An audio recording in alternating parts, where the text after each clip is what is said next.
मरहबा collection, एक ही छत के नीचे फैशन का सारा सामान। मरहबा कलेक्शन में उम्दा क्वालिटी के कपड़ों के अलावा शूज, लेडीज फैंसी चप्पल, जेंट्स चप्पल एंड हौजीरे आइटम्स वगैरह भी मिलेंगे। हमारा पता याद रखें, जमहूर हाई स्कूल मेन रोड, जैतून हजीन मस्जिद के पास, मालदा चौक, मालेगांव।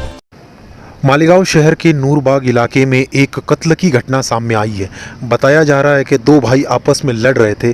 उस वक्त एक भाई के हाथों दूसरे भाई का कत्ल हुआ है, लेकिन अभी आयशा नगर पुलिस स्टेशन के जिम्मेदारान इस घटना की जांच कर रहे हैं। मिली तफसीलात के हिसाब से कत्ल हुए नौजवान की उम्र 23 साल है और इसका नाम जावेद अहमद मोहम्मद जमील बताया जा रहा है। आगे जो भी तफसीली रिपोर्ट मिले जरिए मालेगांव शहर के आवाम को बताया जाएगा।